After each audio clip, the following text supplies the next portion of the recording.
Hey there YouTubers, it is I, Cakes, and welcome back for another Dead or Alive 5 video. Lately, I have been getting a lot of situational questions on what to do during fights in DOA 5, such as what to do when an opponent is down, or what's the best strategy to use on levels.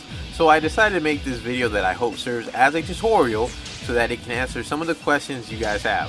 I will try to explain everything while you watch gameplay footage, as it is the best way to see what is being talked about, plus it will let you see how players use their characters as well.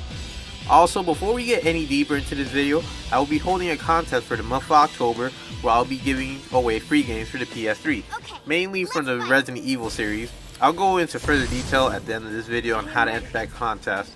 Okay, now onto what we will cover in this video. First things first, the triangle system of the game, then onto expert and advanced holds, and then stage strategies.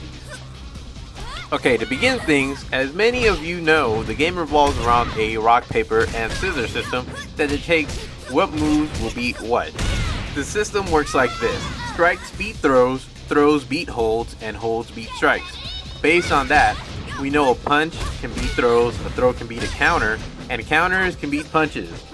This is a perfect time to get into the first question, which was, what can I do if a person I am fighting does nothing but counter my attacks? Now, do bear in mind, I am not a pro, but I can suggest a few things as I love to play fighting games. When a person can counter your attack, simply change the way you're coming at this opponent, or resort to grabbing him, as we know that throws can beat out counters. This will force that player to rethink his strategy, and it will at least bring you back to holding your own ground. Do keep in mind that if he can predict your throw, he can cancel it out with his own throw. So just remember to change your style up and play mind games in order to beat that guy who is a counter horde. While we are speaking on countering, this brings us to our next point, which is expert and advanced holds. These holds are different from normal holds, as they either do more damage or set you up for a launcher. The effect of this really does matter on the character you choose, as I can't really list all the characters as I only play a few characters in the game. To do an expert hold, you simply push forward, back, and hold, or back, forward, hold. Now remember that expert holds only cover the mid area, so be careful how you use them, and I wouldn't recommend that you heavily rely on them, as a wrong counter could cost you the match. Advanced holds can cover high and low areas and start off like expert holds, with either inputting forward or back and then a counter input for whether the attack is low or high. This should answer the question of what is the difference between an expert and advanced hold. Before we move on, the last type of hold in the game is an offensive hold that acts like a command throw, but has the ability to go through strikes and cannot be blocked. This highly depends on the character, and I would recommend actually going through the player list and move list to see what characters are capable of doing this. Okay, so let's take a quick look here. We have covered both holds and the triangle system of the game, so let's try to cover frame data and the crush system in one go. Alright, so most of you should already have the understanding of what frame data is and how it works, so I'll try to make this a fast topic but easy for those who don't understand it.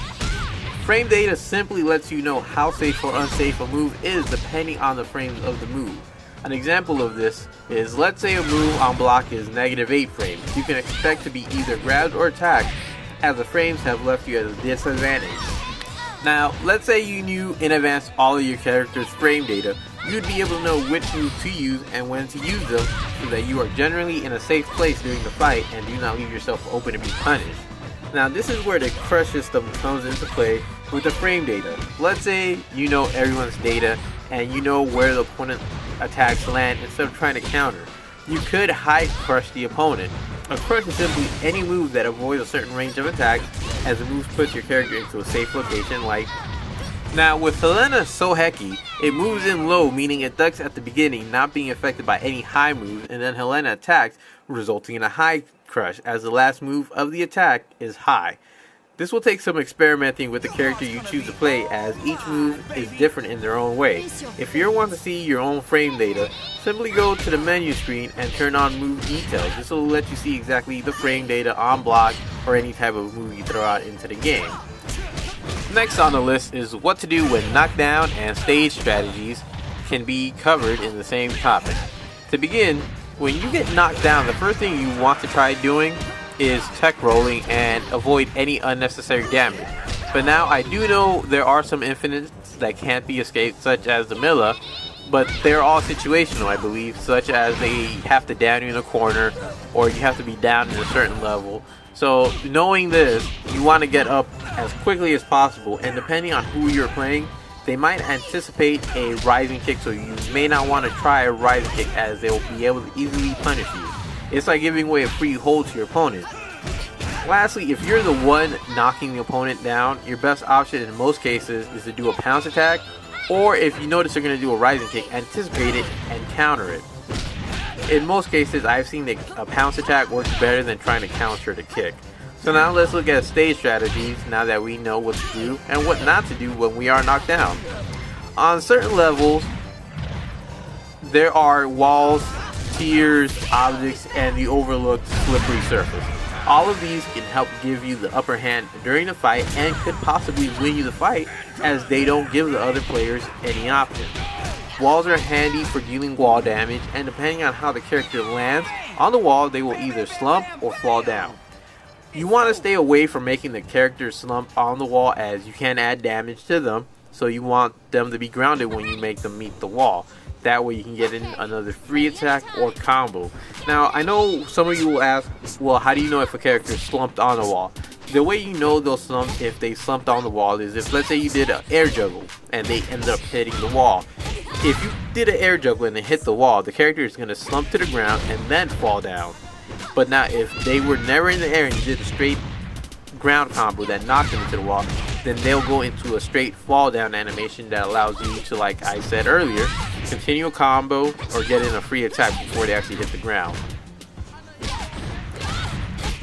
This can also be done when there are small objects on the level and you have not sent the opponent flying through them. A good example is the level Sanctuary, where you can knock the opponent into the torches, placing them into a stunned effect where they can neither block nor parry, allowing you to follow up with a series of small combos and then finishing it off with a combo that sends them through the object.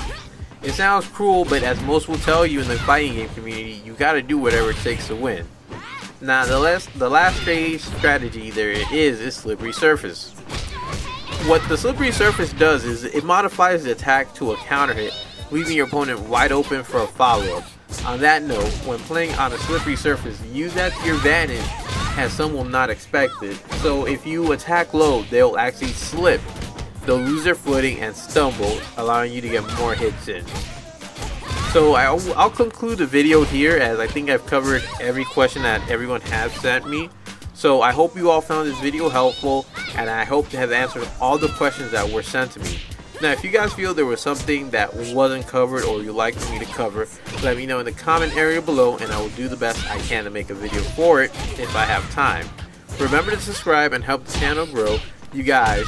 Plus, I will try doing something special for this month since it is October. I will be giving away some games for free to subscribers and people who leave some really cool comments below. The games I'm thinking about will be from the Resident Evil series, as I have the Resident Evil 6 Anthology. It did come with a couple of games I already own, and also I have an extra copy of Resident Evil 6 which I may give away as well. So hope to see you guys later, and I hope you all enjoyed the video. This is Cakes signing out.